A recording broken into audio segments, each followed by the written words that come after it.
मैं ओंकार हूं। दुष्टों की भव्यता और अस्थायी सफलता से प्रभावित होने वाले प्राणियों से मैं सदा अप्रसन्न रहता हूं, किंतु सज्जनों के तप जप व कथाओं से प्रभावित होने वाले प्राणियों से मैं सदा प्रसन्न रहता हूं। ब्रह्मा ब्रह्माणी की, भगवान भगवती की, शिव और शिवा की कथा का सूत्रपात करने वाला एकमात्र सूत्रधार हूं।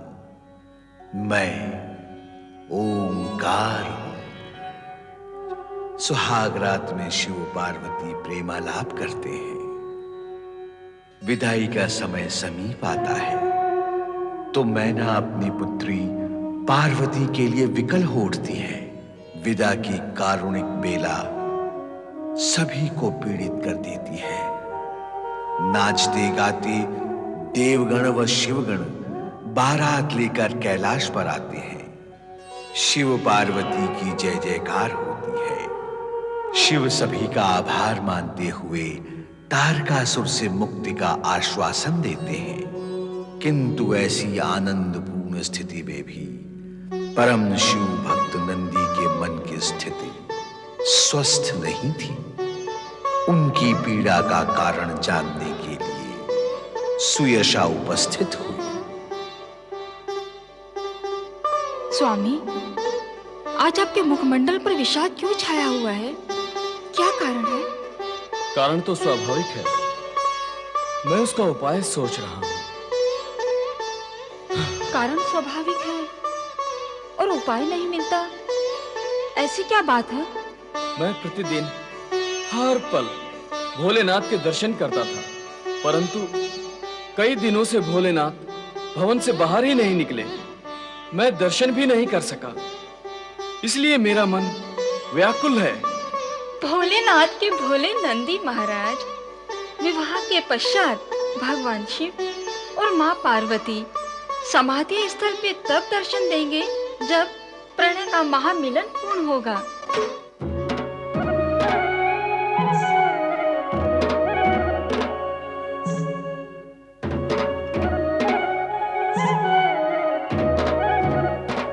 इस समय जगत की समस्त चिंताओं से मुक्त हो जाओगी। चिंता? हाँ, ये समय केवल चिंतन का है। हमारा यह प्रथम मिलन एक महापर्व, तुमने घोर तपस्या करने के पश्चात हमें प्राप्त किया है। इस सत्य से मैं परिचित हूँ। तो तुम्हारी इस कठोर तपस्या का उत्तर हम अपने प्रगाढ़ प्रेम से प्रदान करेंगे। वह तो आप सदा से करते आए हैं। मैं प्रकृति हूँ और आप पुरुष। तुम शक्ति और मैं शिव। हमारे इस प्रणय मिलन के महापर्व में कोई बाधा नहीं है देवी।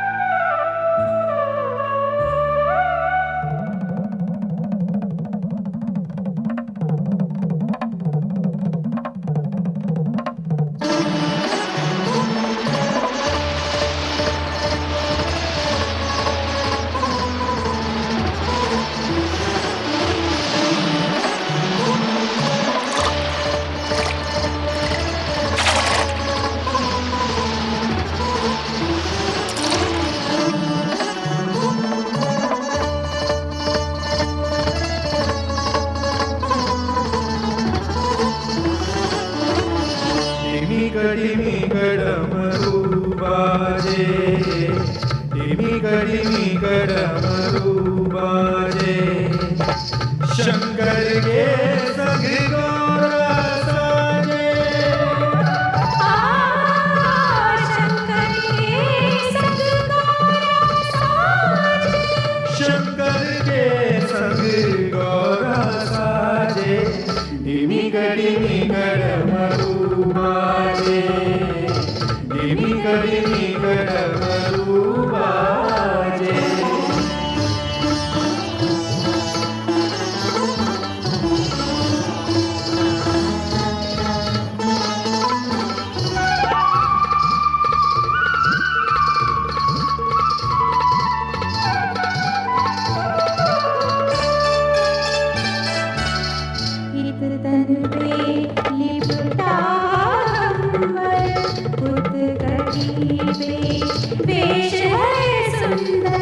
इन नैनों में है मादकता,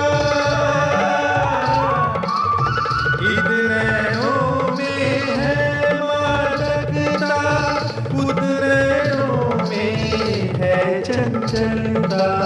धीमिक धीमिक डमरू बाजे, धीमिक धीमिक डमरू बाजे।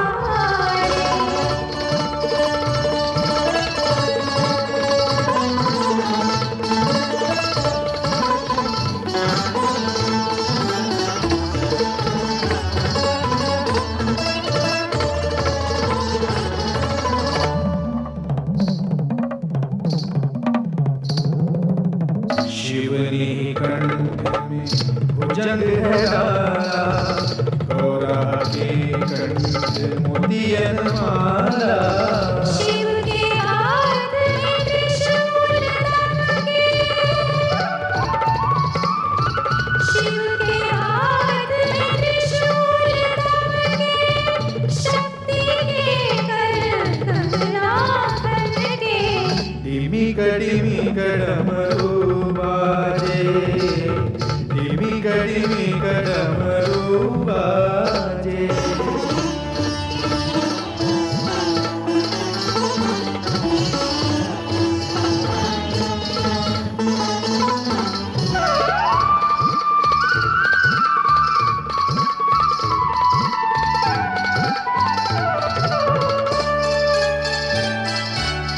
हित मस्तक पे चंद्र की शोभा, हित मस्तक मंदाकिनी आभा।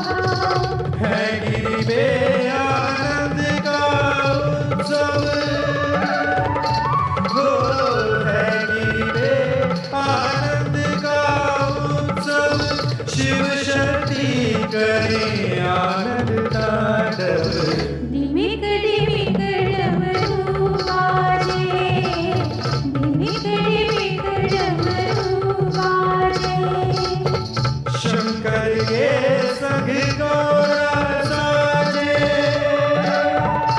हो शंकर के संग गौरा साजे, शंकर के संग गौरा साजे। डिमिक डिमिक डमरू बाजे, डिमिक डिमिक डमरू, डिमिक डिमिक डमरू, डिमिक डिमिक डमरू बाजे।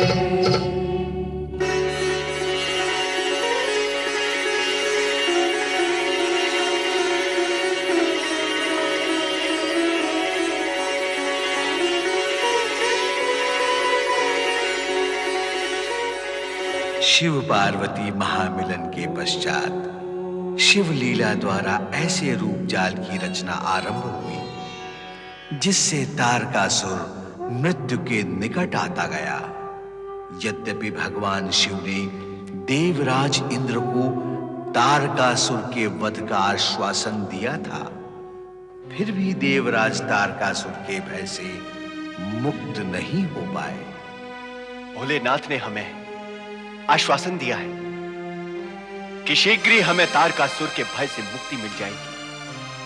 असुराधिपति महाबली तारकासुर की जय! असुराधिपति महाबली तारकासुर की जय! महाबली तारकासुर की जय! रुक जाओ, तुम लोग स्वर्ग में प्रवेश नहीं कर सकते। परंतु क्यों? स्वर्ग में हमें प्रवेश करने से रोकने का कारण? स्वर्ग लोक तुम्हारा नहीं है, महाबली तारकासुर का है।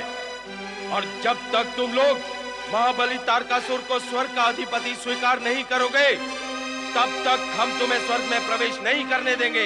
ये कैसी हठधर्मी और उद्दंडता है मेघासुर? स्वर्ग का अधिपति इंद्र होता है, इसीलिए जब तुम्हारे स्वामी ने अनाधिकार रूप से स्वर्ग पर अपना अधिकार प्राप्त किया, तो उनके वरदाता ब्रह्मा जी ने उन्हें स्वर्ग से बहिष्कृत कर दिया।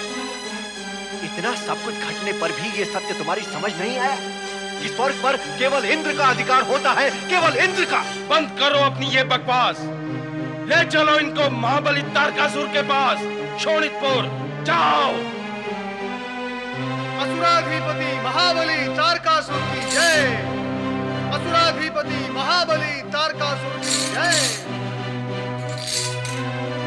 देवर्षि, आप और मेरे जय बोलने से क्या वो दुष्ट स्वर्ग का अधिपति बन जाएगा?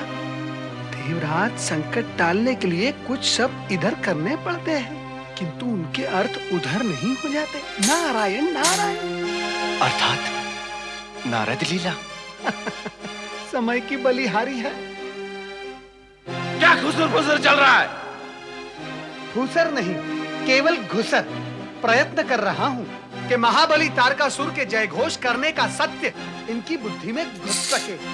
बोलिए, असुराधिपति महाबली तारकासुर की जय! असुराधिपति महाबली तारकासुर की जय! असुराधिपति महाबली तारकासुर की जय! इंद्र ने महाबली तारकासुर का जय घोष कर उन्हें स्वर्ग का अधिपति स्वीकार कर लिया। इंद्र के साथ साथ सभी देवताओं ने स्वीकार कर लिया है।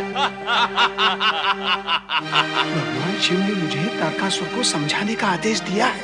मैं वही जा रहा हूँ और आप सब भी जय घोष करते हुए स्वर्ग का मार्ग पकड़ लीजिए। नारायण नारायण।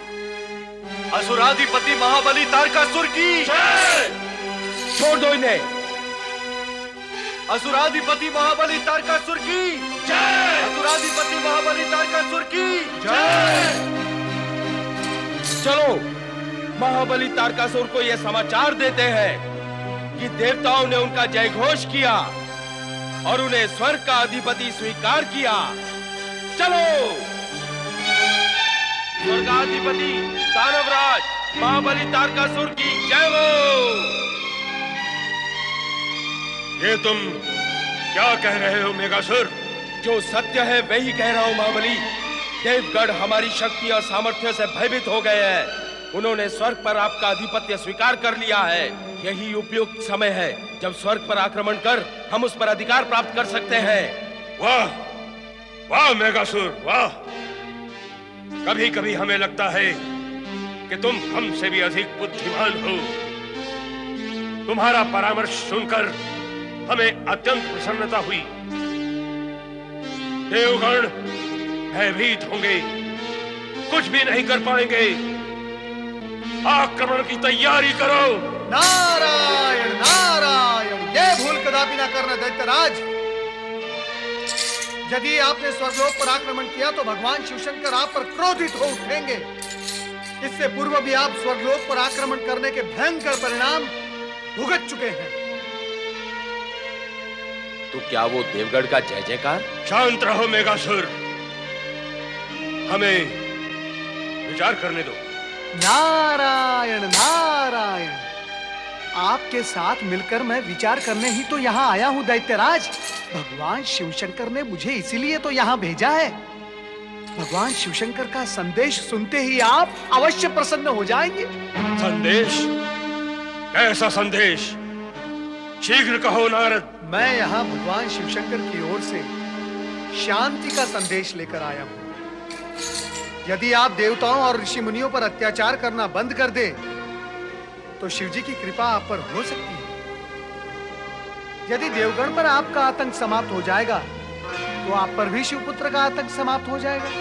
हाँ, तो सारे विवाद की जड़ आतंक है। सत्य तो यही है दैत्यराज कि आतंक से किसी को कोई प्राप्ति नहीं हुई और ना ही किसी का हित हुआ है। हुआ तो नहीं है, हुआ भी नहीं और भविष्य में होगा भी नहीं दैत्यराज। नारायण नारायण। ये भी सत्य है। तो फिर सत्य को स्वीकार करने में आपत्ति कहाँ है? विलंब क्यों हो रहा है दैत्यराज? यह सत्य तो जग विदित है। जो शिवजी के आदेशानुसार आचरण करता है, शिवजी उसकी सदा रक्षा करते हैं। नारद, तुम जो कह रहे हो वो सत्य है और मैं जो कह रही नहीं महाबली नहीं, आप नारद के बहकावे में ना आए। ये देवताओं का मित्र और हमारा शत्रु है महाबली। ये कभी भी हमारा हित नहीं सोच सकता। हाँ महाबली, जब स्वयं देवताओं ने आपको स्वर्गलोक का अधिपति स्वीकार कर लिया तो अब विचार क्यों और संदेह कैसा? मेघासुर ठीक कह रहे हैं स्वामी। स्वर्ग पर तुरंत आक्रमण करें और उस पर अधिकार करें। नारद की बातों में ना आए महाबली, ये ढोंगी है। लीला रचाता रहता है। नारायण नारायण, पापियों के बीच में सज्जनता ही पाप है। चलो नारद चलो। नारायण नारायण नारायण। आपकी आज्ञा हो तो स्वर्ग पर आक्रमण की तैयारी करें महाबली। अवश्य, स्वर्ग पर आक्रमण हो। तारकासुर स्वर्ग पर आक्रमण करेगा। अशुभ समाचार है देवराज। क्या अहित किया है हमने दुष्ट तारकासुर का? देवराज, असुर हित अहित कहाँ विचारते हैं? पर ब्रह्मदेव ने तो उसे सदा सदा के लिए स्वर्ग से निष्कासित कर दिया था। फिर उसने इतना साहस कैसे किया कि वो स्वर्ग पर आक्रमण करने का विचार भी करे? साहस नहीं, दुस्साहस। किंतु अब होगा क्या?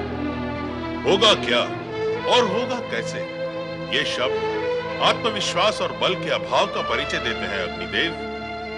आत्मबल का अभाव मन को विकल कर देता है। पुरुषार्थ की वृत्ति को अपनाने वाले प्रतिकूल परिस्थिति से डरते नहीं, प्रत्युत उसी को पैरों तले दबाकर कर्म के पथ पर बढ़े जाते हैं। गुरुवर, परिस्थिति प्रतिकूल ही नहीं, जटिल भी है।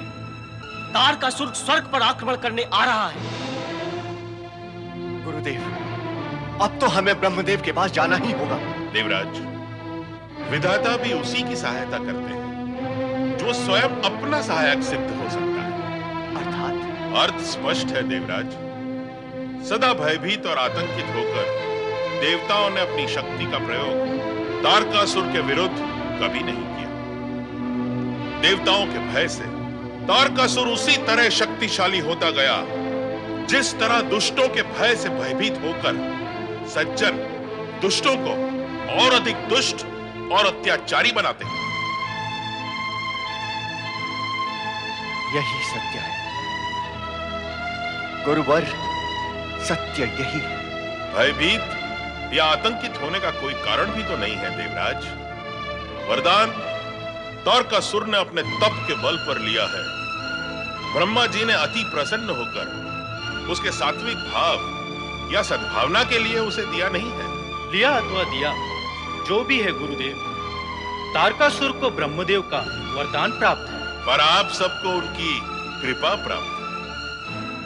तारकासुर को दिए गए कृपाहीन वरदान का भेद प्रकट हो गया था जब ब्रह्मदेव ने तारकासुर को स्वर्ग से भगाया था।